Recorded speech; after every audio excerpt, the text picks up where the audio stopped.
Hello everyone, welcome to grammar with me. कैसे हैं आप सभी? आई होप आप सभी अच्छे होंगे और आपका रिवीजन अच्छे से चल रहा होगा। तो चलिए शुरू करते हैं इंग्लिश ग्रामर का नेक्स्ट लेक्चर। क्या चल रहा था हमारा टॉपिक? पार्ट्स ऑफ स्पीच, जिसमें हम आज पढ़ने जा रहे हैं वर्ब। देखिए वर्ब क्या है, एक इम्पॉर्टेंट पार्ट है इंग्लिश का, इंग्लिश सेंटेंसेस के लिए। चलिए इनको देखते हैं आज हम। वर्ब, तो वर्ब इसमें हम क्या देखेंगे? What is a verb, kinds of verbs, forms of verbs. Verb में आज हम ये सब पढ़ेंगे। ठीक, चलिए देखते हैं वर्ब क्या है। A verb is a word used to express action, state, process और change in a sentence. Okay, क्या है? A verb is a word use to express action, state, process और चेंज इन अ सेंटेंस। क्या है verb? वे शब्द जो किसी व्यक्ति, स्थान या वस्तु के विषय में कुछ बताते हुए काम के करने या होने को प्रकट करें, उन्हें हम वर्ब कहते हैं। क्या है वर्ब? वर्ब वो वर्ड्स, वर्ब जो है वो वर्ड है जिनका यूज हम कब करते हैं? एक्सप्रेस करने के लिए, किसी काम को, किसी काम के किए जाने के लिए उन शब्दों का हम प्रयोग करते हैं। ठीक, उसको कहते हैं वर्ब। वर्ब क्या है? Verb is king in English. English में किंग है एक वर्ब, क्योंकि वर्ब के बिना कोई भी सेंटेंस नहीं है, कुछ भी नहीं है। Verb is an essential part of every sentence. Every sentence का एक असेंशियल पार्ट होता है verb. A sentence can not be formed without verb. Verb के बिना कोई सेंटेंस नहीं बनता, नहीं बन सकता कोई सेंटेंस। ठीक है, तो वर्ब एक एसेंशियल पार्ट होता है सेंटेंस में, वर्ब जरूरी है। जैसे for example, Ankur has a scooter, तो उसके पास क्या, अंकुर के पास एक स्कूटर है। हैज, हैज क्या है? यहाँ पर वर्ब है। अब देखिए, अगर यहाँ पर हैज ना हो, अगर हम इसको हाइड करें, हम कहें अंकुर है स्कूटर, तो कुछ मीनिंग समझ में आ रहा है? नहीं आ रहा ना, कोई मीनिंग नहीं है यहाँ पर। तो इसलिए वर्ब जो है वो इंपॉर्टेंट पार्ट होता है एक सेंटेंस का। तो Ankur has a scooter, they are ill, यहाँ पर आर वर्ब हो गई। Delhi is the capital of India. Okay, तो यहाँ पर is, Rahul killed the snake with the stick. ठीक, तो यहां पर वर्ब क्या हो गई? Has, are, is, killed. इन वर्ब के बिना सेंटेंस का कोई मीनिंग ही नहीं निकल रहा है। ठीक है, तो वर्ब क्या है? एक इंपॉर्टेंट पार्ट होता है सेंटेंस का, और ये क्या, ये एक्सप्रेस करता है कार्य का होना, कि हाँ हम सेंटेंस में क्या कहना चाह रहे हैं, क्या उसमें कह रहे हैं, वो होती है वर्ब। ठीक, आगे अब हम देखते हैं काइंड्स ऑफ वर्ब। देखिए यहां पर kinds of verb. Verb, there are two kinds of verb. देखिए किस आधार पर? सेंटेंस में प्रयोग के आधार पर वर्ब के टू पार्ट्स होते हैं, मेन वर्ब और हेल्पिंग वर्ब। क्या होते हैं? टू पार्ट्स होते हैं, मेन वर्ब और helping verb, two kinds. Main verb जो है उसके भी टू पार्ट्स होते हैं, ट्रांजिटिव वर्ब और इंट्रांजिटिव वर्ब। हेल्पिंग वर्ब के यहाँ पर थ्री टाइप्स होते हैं, प्राइमरी, ऑक्सिलरी। देखिए हेल्पिंग वर्ब को हम ऑक्सिलरी वर्ब भी कहते हैं, तो इसलिए primary auxiliary, model auxiliary, semi modal auxiliary, ये क्या होते हैं? वर्ब के टाइप्स हैं। तो बेसिकली वर्ब के टू पार्ट्स होते हैं, टू टाइप्स होते हैं, टू काइंड्स होते हैं, मेन वर्ब और हेल्पिंग वर्ब। किस आधार पर? सेंटेंस में प्रयोग के आधार पर, in the basis of the use of sentence. तो देखिए मेन वर्ब, ट्रांजिटिव वर्ब और इंट्रांजिटिव। हेल्पिंग वर्ब में प्राइमरी, ऑक्सिलरी, मॉडल ऑक्सिलरी और सेमी मॉडल ऑक्सिलरी। ओके, अब हम इनको डिटेल में देखते हैं वन बाय वन। देखिए मेन वर्ब, मेन वर्ब को हम प्रिंसिपल वर्ब भी कहते हैं। तो मेन वर्ब और principal verb, what is main verb? The verb which together with the subject of the sentence tells the meaning of the sentence is called principal verb. क्या है main verb? तो क्या है? जो वर्ब सेंटेंस के subject के साथ मिलकर सेंटेंस के अर्थ को बताता है, क्या है? The verb which together with the subject, subject के साथ मिलकर सेंटेंस के मीनिंग को बताए उसको हम मेन वर्ब कहते हैं। समझ आया? क्या है कि the verb which together with the subject, subject के साथ मिलकर सेंटेंस के मीनिंग को बताए उसको हम मेन वर्ब या प्रिंसिपल वर्ब कहते हैं। For example, he read, I play, we go. तो ये क्या है? अगर रीड यहां पर वर्ब है रीड, तो इसके ही के साथ वह पढ़ता है, तो इसको मिलाकर ही हमने सेंटेंस का मीनिंग बताया, तब हम उसको मेन वर्ब कहते हैं। आई प्ले, मैं खेलता हूं, वी गो, हम जाते हैं। ठीक, तो ये क्या होती हैं? मेन वर्ब होती हैं या फिर प्रिंसिपल वर्ब होती है। Okay, now types of main verb. There are 2 types of main verb, transitive verb और intransitive verb.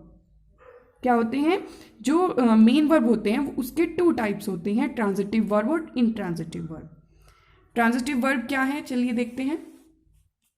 Transitive verb, the verb which takes its object definitely in a sentence is called transitive verb. क्या है? The verb which takes its object definitely,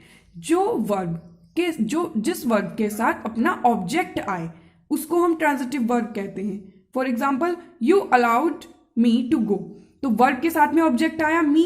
इसी तरह यहां पर she reads a book, तो reads के साथ में ऑब्जेक्ट आया अ बुक। तो जब वर्ब के साथ में ऑब्जेक्ट भी आए तब हम उसको कहते हैं ट्रांजिटिव वर्ब।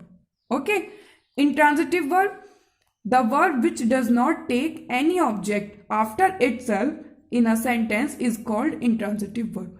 जिसमें वर्ब के बाद यहां पर ऑब्जेक्ट, जिसका अपना कोई ऑब्जेक्ट ना हो, उसको हम कहते हैं इंट्रांजिटिव वर्ब।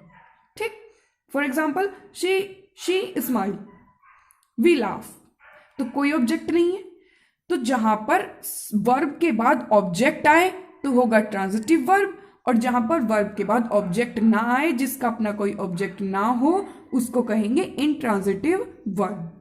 Okay, clear? चलिए आगे देखते हैं। तो ये क्या था? मेन वर्ब, जो कि ये यहां पर इसके हमने 2 पार्ट्स देख लिए, ट्रांजिटिव और इंट्रांजिटिव। अब हम देखेंगे हेल्पिंग वर्ब।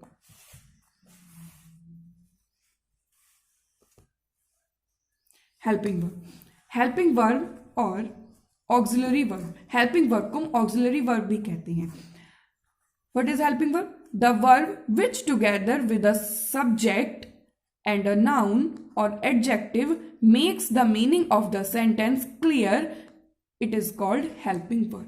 क्या है helping verb? verb which together with a subject, verb जो subject के साथ, noun के साथ या उसके adjective के साथ मिलकर क्या क्लियर करे? सेंटेंस के मीनिंग को क्लियर करे, उसको हम हेल्पिंग वर्ब कहते हैं। क्या है हेल्पिंग वर्ब? वो वर्ब जो सब्जेक्ट और नाउन और एडजेक्टिव के साथ मिलकर सेंटेंस के मीनिंग को क्लियर करे, उसको हम हेल्पिंग वर्ब कहते हैं। Okay, the verb neither denotes any action nor does it have its own independent meaning. ये जो वर्ब होती है इसका अपना कोई कार्य नहीं होता और इसका अपना कोई स्वतंत्र मीनिंग नहीं होता, इसका मीनिंग साथ में मिलकर ही बनता है। देखिए कैसे? For example, she is reading, she is reading, तो यहां पर देखिए मेन वर्ब आई, तो उसके साथ में जब हम यहां पर ये वर्ब लेकर आएंगे इज, तो इसका मीनिंग कब है? जब ये इनके सब्जेक्ट के और इनके साथ में मिलकर आएगा तब इसका मीनिंग निकला है। ओके, तो इसलिए ये क्या है? Helping verb. We were playing cricket, she will teach them. Clear? तो हेल्पिंग वर्ब क्या है कि जो वर्ब सब्जेक्ट, नाउन और एडजेक्टिव इनके साथ मिलकर सेंटेंस के मीनिंग को क्लियर कर दे, उसको हम हेल्पिंग वर्ब कहते हैं। इसका अपना कोई कार्य नहीं होता और इसका अपना कोई स्वतंत्र मीनिंग नहीं होता, उनके साथ मिलकर इसका मीनिंग निकलता है। Clear? Now types of helping verb. There are 3 types of helping verb, primary auxiliaries, modal auxiliaries, semi modal auxiliaries. Okay, देखिए चलिए इनको डिटेल में देखते हैं। Primary auxiliaries, the verb that acts as both the main verb and the helping verb, then it is called primary auxiliary. क्या है देखिए, verb that acts, जो दोनों ही मेन वर्ब और हेल्पिंग वर्ब दोनों की तरह काम करे उसको हम प्राइमरी ऑक्सिलरीज वर्ब कहते हैं। मेन वर्ब की तरह भी और हेल्पिंग वर्ब की तरह भी। देखिए कैसे, for example she did well in exam. अब देखिए यहां पर डिड किसकी तरह आया है, मेन वर्ब की तरह। She did not do well in exam, यहां पर क्या है, आ गई है हेल्पिंग वर्ब की तरह, और मेन वर्ब भी आ गई। तो जो वर्ब मेन वर्ब और हेल्पिंग वर्ब दोनों की तरह यूज हो उनको हम प्राइमरी ऑक्सिलरीज वर्ब कहते हैं। ओके, देखिए यहां पर एक बात याद रखने की है, नोट, जब यह वर्ब किसी सेंटेंस में अकेले रहता है तब यह मेन वर्ब होता है, तथा जब यह मेन वर्ब के साथ आता है तब यह हेल्पिंग वर्ब बन जाता है। अब देखिए हमने यहां पर देखा कि प्राइमरी ऑक्सिलरीज वर्ब क्या है, जो हेल्पिंग वर्ब और मेन वर्ब दोनों की तरह काम करती हो उसको हम प्राइमरी ऑक्सिलरीज कहते हैं। अभी हमें कैसे पता चलेगा कि कहां पर हेल्पिंग और मेन, तो जहां पर सेंटेंस में जो वर्ब है वो अकेले आए, ठीक, तो वो मेन वर्ब होगी, और जब मेन वर्ब के साथ में ये आए तब यह हेल्पिंग वर्ब हो जाएगी। ठीक है, चलिए देखते हैं types of primary auxiliaries. 3 types. Verb to be में क्या आता है, is, am, are, was, were. तो टू बी फॉर्म में क्या आती है, टू बी क्या होता है, is, am, are, was, were. Clear. Verb to have, has, have, had. Okay. Verb to do, does, did. Clear. तो ये क्या थे टाइप्स ऑफ प्राइमरी ऑक्सिलरीज। तो प्राइमरी ऑक्सिलरीज में क्या आती हैं, हेल्पिंग वर्ब्स में इनमें is, am, are, was, were, has, have, had, do, does, did. ये भी आप देख चुके हैं कि टू बी में क्या आता है, टू हैव में और टू डू में। क्लियर। चलिए नेक्स्ट है हमारा model auxiliary verb, the verb which expresses the state or emotion. Such verb does not come in the sentence without the main verb and it is always used as a helping verb in the sentence.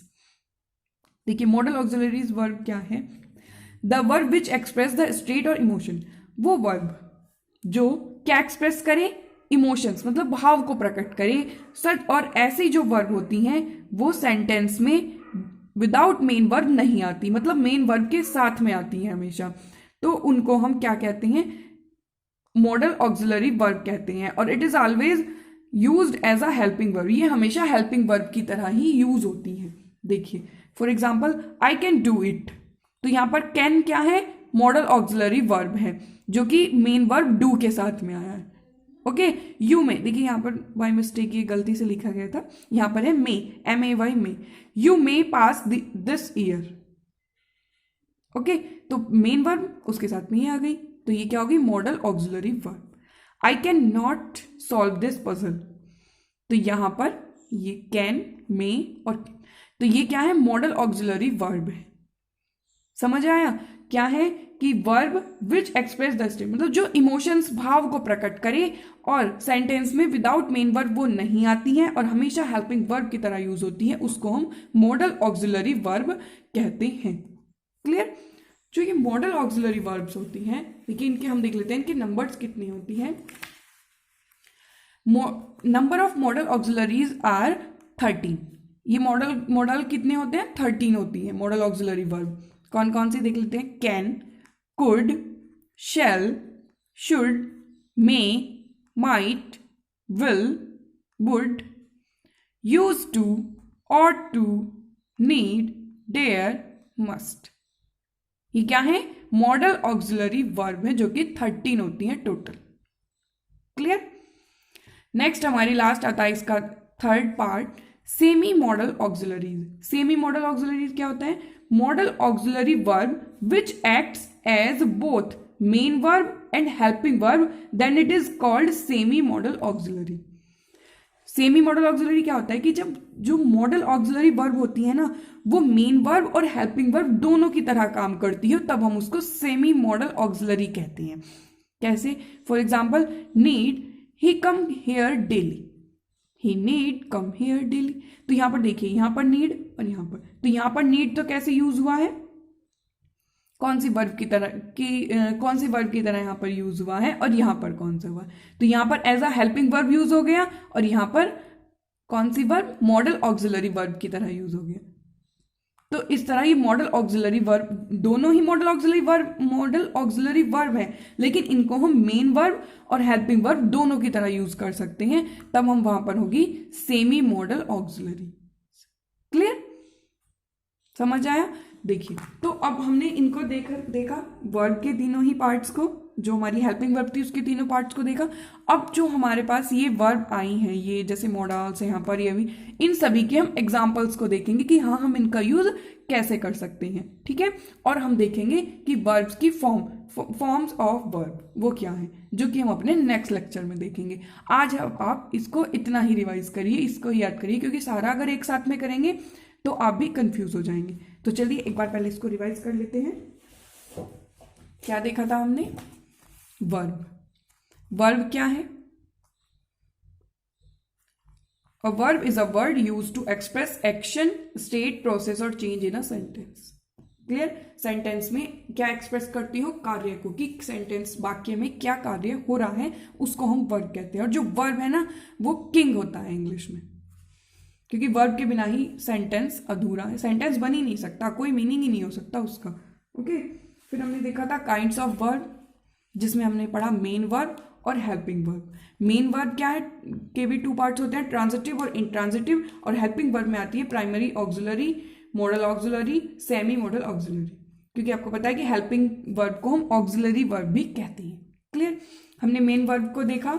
Main verb क्या है, verb together, जो subject के साथ मिलकर sentence के meaning को बताती हो उसको हम मेन वर्ब या प्रिंसिपल वर्ब कहते हैं। क्लियर, इसके टू पार्ट्स देखे थे, ट्रांजिटिव और इंट्रांजिटिव। ट्रांजिटिव होता है जिसमें वर्ब के साथ में ऑब्जेक्ट भी आए, वो ट्रांजिटिव वर्ब होती है, और जिसमें वर्ब के साथ में ऑब्जेक्ट ना आए उसको इंट्रांजिटिव कहते हैं। ठीक, आगे हमने देखा हेल्पिंग वर्ब के पार्ट्स को, काइंड्स को। हेल्पिंग वर्ब और ऑक्सिलरी वर्ब क्या होती हैं, verb which together with a subject, जो एक सब्जेक्ट या और नाउन या फिर एडजेक्टिव के साथ मिलकर सेंटेंस के मीनिंग को क्लियर कर देती है, उसको हेल्पिंग वर्ब कहते हैं। ठीक, जैसे कि हमने यहाँ पर एग्जांपल्स देखे थे। फिर टाइप्स ऑफ हेल्पिंग वर्ब देखा, 3 टाइप्स की होती हैं, primary, model, semi model. Primary क्या होती है, जो दोनों की तरह काम करती हो, मेन वर्ब और हेल्पिंग वर्ब की तरह।